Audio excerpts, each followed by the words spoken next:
South Africa's clothing, textile and footwear industry is showing signs of recovery after nearly being decimated, mainly by cheap imports. Once a crucial job provider, the sector has lost 110,000 jobs over the past 16 years. However, government support and great commitment from the local retailers seems to be turning the tide. eNCA's John Bailey has that story. South Africa is fighting to resuscitate its distressed textile, clothing and footwear industry. Our challenges mostly is the middlemen. We never get any tenders, even though we tender for it. Middlemen have to get the tenders and then they bring the work to us. So that is one of our biggest challenges. And the Chinese imports, most of the companies prefer buying from China because their things are more cheaper. In the past 4 years, imports of Chinese clothing and textile goods into South Africa have increased by 730%. But insiders believe the industry is recovering thanks to greater coordination between role players.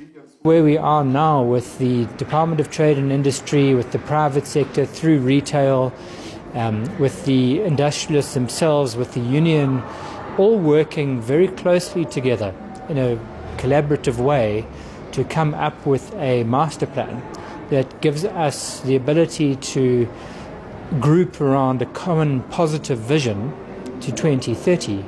We're probably in one of the best positions that we have been for many, many years. Government support through the Clothing and Textile Competitiveness Program has seen the industry's competitiveness improving. Other interventions have focused on sustainable local demand while improving efficiencies throughout the supply chain. So far, as DTI, we have invested over 5 billion rands in this particular program.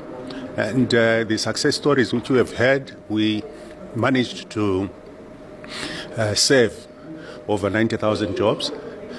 We also now managed to get to the situation where our retailers are now buying local instead of just having imported garments on their shelves.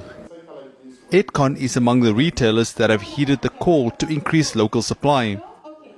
The group now has over 60% of its in-house brands being manufactured locally. That capacity and capability and that product quality and value is right, local is the answer. You have opportunities like quick response. It obviously makes a lot more sense. One of the main challenges facing the industry is a tax on importing raw materials essential for manufacturers. Producers say removing the 22% duty could grow the industry in spectacular fashion. John Bailey, Johannesburg.